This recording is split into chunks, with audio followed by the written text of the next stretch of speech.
நிலா Moon அப்படின்ற ஒரு விஷயம் வந்து ரொம்ப பவர்ஃபுல்லான விஷயம் அப்படின்றத வந்து ஆயிரம் ஆண்டுகளுக்கு முன்னாடியே நம்ம இந்தியர்கள் குறிப்பாக வந்து தமிழர்கள் வந்து நம்ம தெரிஞ்சு வச்சுட்டு இருந்தனால ட்ரெடிஷனாக வந்து நம்மளுடைய பண்பாடு கலாச்சாரம் ஆன்மீகம் அப்புறம் வேறு வேறு விஷயங்களில் வந்து நம்ம பல்வேறு விதங்களில் வந்து அதை பயன்படுத்தி வாழ கற்றுட்டு இருக்கோம். ஆனால் இன்னைக்கு தான் உலகம் ஃபுல்லாக இந்த மூணுனுடைய பவர் என்ன, அது மனித உயிர்களின் மீது அதனோட ஆதிக்கம் என்னன்றதை வந்து நிறைய ஆய்வுகள் பண்ணி கண்டுபிடிச்சிருக்காங்க. குறிப்பாக நிலவு தண்ணீர் மூன் வாட்டர் அப்படின்ற விஷயம் இன்னைக்கு வைரலாக போய்கிட்டு இருக்கு. அது எப்படி தயாரிக்கிறது, எப்படி பயன்படுத்துது, அதனால என்ன நன்மைகள் அப்படின்றத பற்றிலாம் நிறைய பேசுகிறாங்க, நிறைய அதை வந்து பயன்படுத்துகிறாங்க. பலன்கள் நிறைய பேருக்கு கிடைச்சிருக்கதா சொல்கிறாங்க.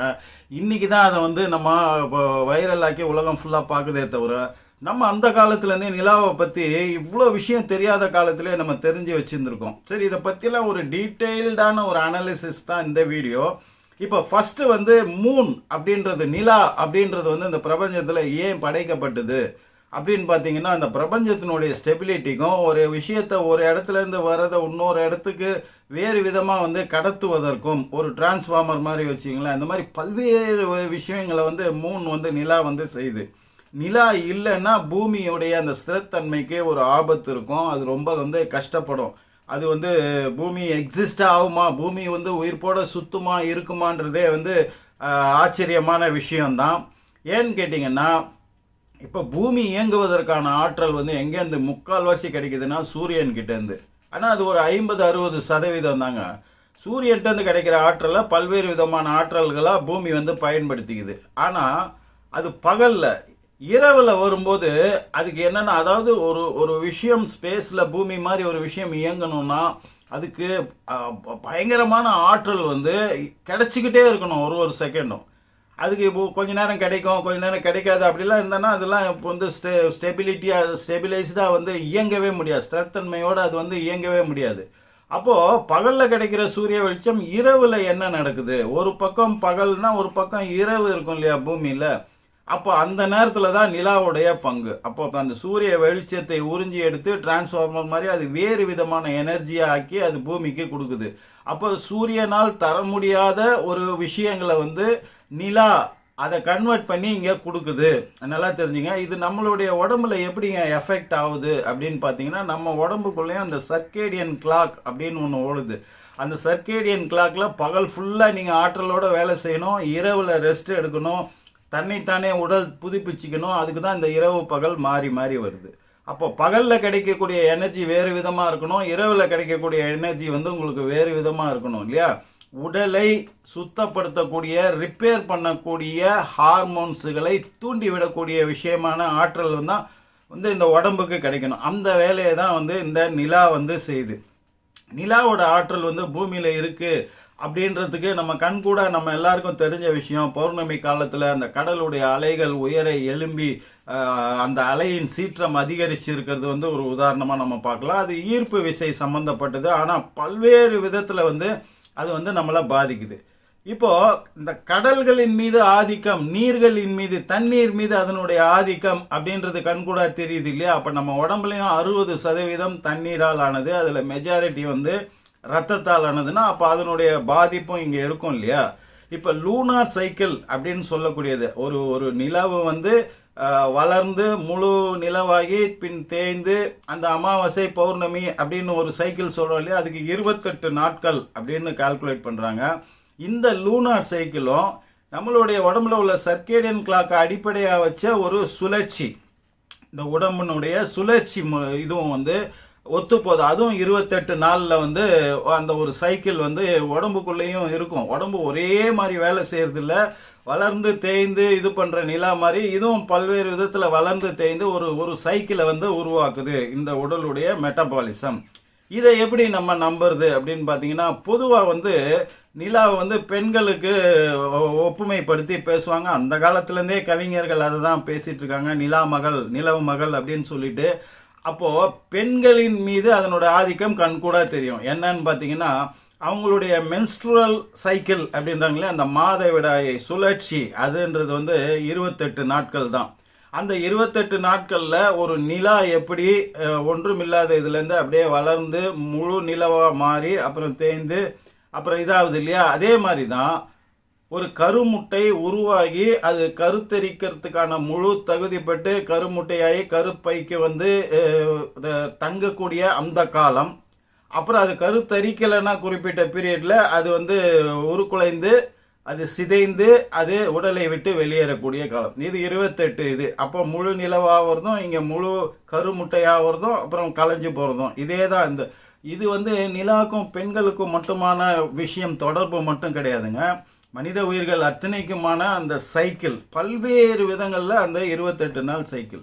இப்போ ஆன்மீகத்துல நம்ம இதை எப்படி வந்து சொன்னாங்க அப்படின்னு பார்க்கறதுக்கு முன்னாடி ரொம்ப இன்ட்ரெஸ்டிங்கா ஜோசியத்துல வந்து இந்த சந்திரனுடைய ஆதிக்கத்தை பத்தி நிறைய பேசுவாங்க. குறிப்பா சந்திராஷ்டமம், நம்ம இந்த லூனார் சைக்கிள்னு பேசுறதுனால சந்திராஷ்டமம் அப்படின்ற ஒரு விஷயத்த வந்து ஜோதிடத்துல என்ன சொல்றாங்கன்னு கேட்டீங்கன்னா, இதுவும் வந்து அந்த 28 நாள் சைக்கிள். மாசத்துக்கு ஒரு முறை 54 மணி நேரம் எல்லா ராசிகள்லையும் குறிப்பிட்ட நேரத்தில் 54 மணி நேரம் சந்திராஷ்டமம் வரும். அந்த சந்திராஷ்டம காலத்தில் வந்து நீங்கள் எதையுமே புதிய தொழில்கள் தொடங்குவது, கிரகப்பிரவேசம் பண்ணுவது, அந்த மாதிரி புதுசாக எந்த விஷயம் பண்ணுவது, புதிய தொழில்களுக்கான ஆரம்ப வேலைகள், கல்யாணம் போன்ற விஷயங்கள் இந்த மாதிரிலாம் பண்ணக்கூடாது. ரொம்ப சேஃபாக இருக்கணும். அதே மாதிரி விபத்துகள் அதிகம் ஏற்படக்கூடியது, பல பேருடைய விரோதங்களை சம்பாதிக்கக்கூடியது, இந்த மாதிரியான காலகட்டம் அந்த 54 மணி நேரத்தில் வந்து நம்ம கேர்ஃபுல்லாக இருக்கணும்னு. இப்போ இதெல்லாம் உண்மையா இருக்குமா அப்படின்றத கொஞ்சம் நம்ம அனலைஸ் பண்ணி பார்ப்போம். இப்போ இந்த 28 நாள் சைக்கிள்ல அந்த 54 மணி நேரம் தோராயமா 2 நாட்கள் அப்படின்னு வச்சுங்களா, கொஞ்சம் அதிகமா இருக்கும். 2 நாட்கள் அப்படின்னு வந்தா இந்த 25லிருந்து 26 நாட்கள் தாண்டி ஒரு சைக்கிள்லயே வந்து 25லேருந்து 26 நாட்களுக்கு ஒரு முறை இந்த சந்திராஷ்டமம் வரும்.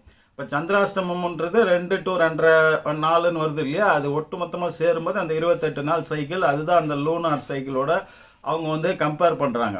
இப்போ சந்திரன் ஒரு சமயம் கிட்ட வரும்போதும் சில சமயம் தூரம் இருக்கும் போதும் அதுக்கு ஏற்ற மாதிரியான பாதிப்புகள் இங்கே வரும்போது, சில சமயங்களில் இது வந்து இந்த தண்ணீரினுடைய அந்த அலை அந்த இதனுடைய ஃபோர்ஸை வந்து ரொம்ப உக்கிரமாக்குது இல்லையா.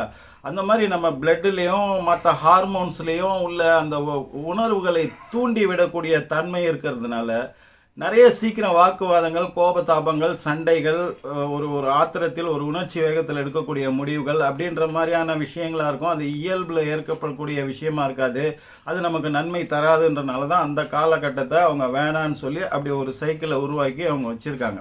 இப்போ ஆன்மீகம் அப்படின்னு பார்த்துக்கிட்டிங்கன்னா, நம்ம ஆளுங்க அந்த காலத்திலேயே நிலா பார்த்தல் அப்படின்றத வந்து ரொம்ப சந்தோஷமான விஷயமா தான் நம்ம வந்து பார்த்துருக்கோம்.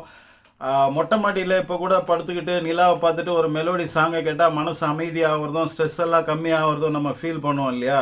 அந்த காலத்தில் நிலாவை காமிச்சு தான் சோறு ஊட்டினாங்க. நிலா கதைகள், பாட்டி வடை சுட்ட கதை, அந்த மாதிரியான விஷயங்கள் எல்லாம் குழந்தைகளுக்கு சொன்னாங்க. ஸோ குழந்தைகள்லேருந்து பெரியவங்க வரைக்கும் இந்த நிலா பார்த்தல் அப்படின்ற விஷயம் வந்து ரொம்ப பிடிச்ச விஷயம். அதே மாதிரி நிலா சோறு அப்படின்னு மேலே வந்து நிலா வெளிச்சத்தில் சமையல் பண்ணி அதை ஒட்டுமொத்த குடும்பமாக உட்காந்து ஒருத்தர் வந்து உருண்டை உருட்டி கொடுக்க எல்லாரும் அதை சாப்பிட்டு ஒன்றா இருக்குது. இது வந்து அந்த கனெக்டிவிட்டி, இந்த பிரபஞ்சத்தினுடைய கனெக்டிவிட்டி தான் ரொம்ப ரொம்ப முக்கியம். பிரபஞ்சத்தோட நம்ம கனெக்ட் ஆகணும். அப்போ தான் பிரபஞ்சத்தோட சக்தி நம்மக்கிட்ட இறங்கும். குறிப்பாக நிலாவோட சக்தி வந்து இதை செய்கிறது நிலவின் ஒளி, நிலவினுடைய பவர் வந்து இந்த கனெக்டிவிட்டியை உருவாக்குதுன்னு தமிழன் வந்து ரொம்ப ஆழமாக வந்து நம்பினால தான் இந்த நிலாச்சோறு போன்ற விஷயங்களை வந்து அவன் வந்து வச்சிருந்தான். அதுக்கப்புறம் வந்து நிறைய திருவிழாக்கள், கோயில் இதெல்லாம் வந்து இரவில் நிலா வெளிச்சத்தில் பௌர்ணமி அப்போ நடக்கிற மாதிரியான விஷயங்களா வந்து நிறைய விஷயங்களை வந்து உருவாக்கி வச்சிருந்தான். அது போக வந்து குறிப்பிட்ட நாளில் வந்து இந்த ஆத்தங்கரை ஓரமாகவோ கடற்கரை ஓரமாகவோ குடும்பமாக உட்காந்து ஒரு நாள் இரவு பூரா வந்து ஆட்டம் பாட்டம்னு இருக்கக்கூடிய விஷயமா வந்து இதெல்லாம் எதுக்குன்னு கேட்டிங்கன்னா, பிரபஞ்சத்தோட அந்த கனெக்டிவிட்டி, நிலவினுடைய சக்தியை வந்து நம்ம உள்வாங்கிக்கிறது, அதன் மூலமான ஒரு அமைதி, சமாதானம், அந்த உறவுகளுக்கிடையேவான ஒரு கனெக்ட், இது எல்லாத்தையும் ஏற்படுத்துறதுக்காக அவன் வந்து பண்ணி வச்சிருந்தான். இப்போ இதெல்லாம் உண்மையான்னு பார்த்தீங்கன்னா உலகம் பூரா பல ஆய்வுகள் வந்து நடந்துட்டு இருக்கு. நிலவுடைய சக்தி வந்து நம்ம உடலின் மீது ஆதிக்கம் ஏற்படுத்த பாதிப்புகளை ஏற்படுத்துகிறது அப்படின்றத வந்து அவங்க உண்மையான ஒத்துக்கிட்டு இருக்காங்க.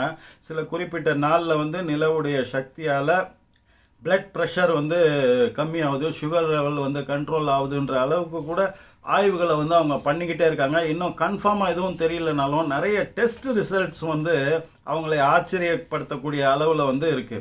இன்னைக்கு சயின்ஸ் என்ன கண்டுபிடிச்சிருக்கு, என்ன சொல்லுதுன்னா, ஃபர்ஸ்ட் திங், நிலாவுடைய ஆதிக்கம் வந்து பூமியின் மீதும் மனித உயிர்களின் மீதும் இருப்பது வந்து உண்மை அப்படின்றத வந்து அவங்க கண்டுபிடிச்சிருக்காங்க.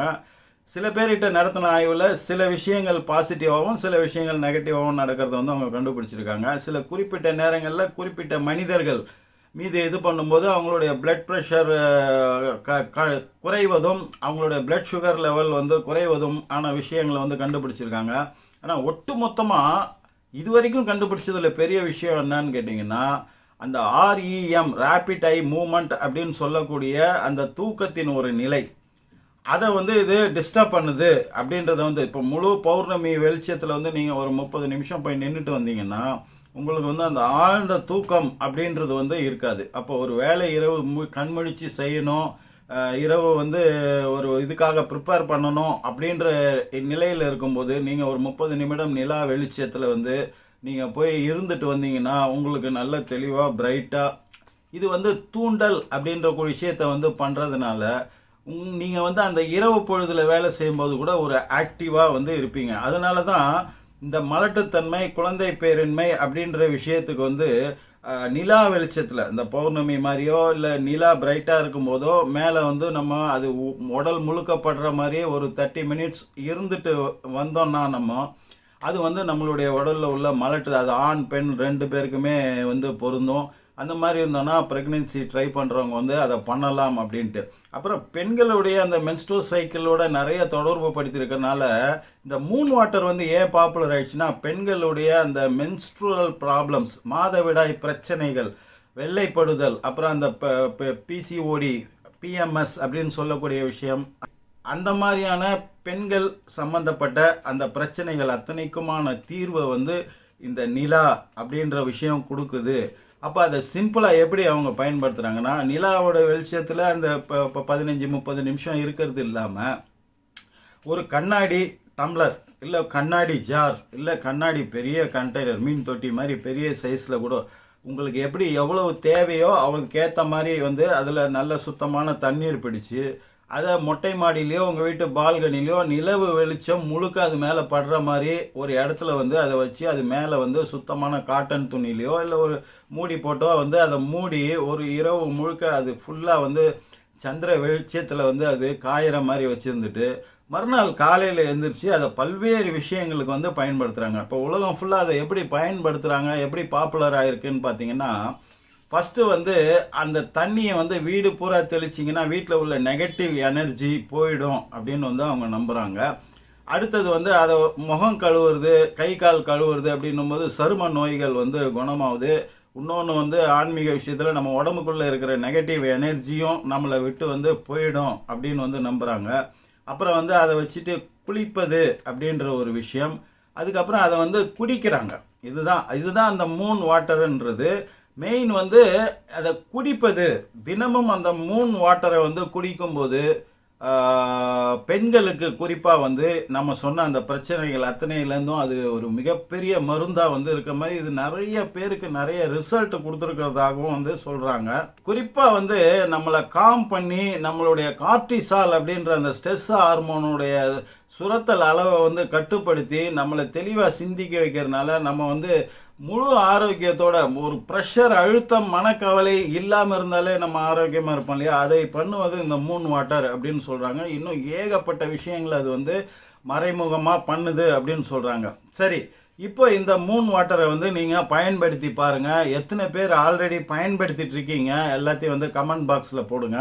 அடுத்த வீடியோவில் வந்து இந்த பெண்களுக்கான அந்த பிரச்சனைகள் சொன்னோம் இல்லையா, மாதவிடாய் பிரச்சனை, வெள்ளைப்படுதல், அப்புறம் அந்த இர்ரெகுலர் பீரியட்ஸு, அப்புறம் பிசிஓடி, பிஎம்எஸ், இந்த மாதிரியான அந்த விஷயங்களுக்கான காரணங்களும் அதற்கான இயற்கை மருத்துவ தீர்வுகளை பற்றியும் அடுத்த வீடியோவில் நீங்கள் தெரிஞ்சுக்கணும்னு நினச்சிங்கன்னா கமெண்ட் பாக்ஸில் போடுங்க. நம்ம அடுத்த ஒரு வீடியோவில் அதை பற்றி விரிவாக பேசுவோம். அதுவரை உங்களிடமிருந்து விடைபெறுவது உங்கள் ஏஜேஎச். நன்றி.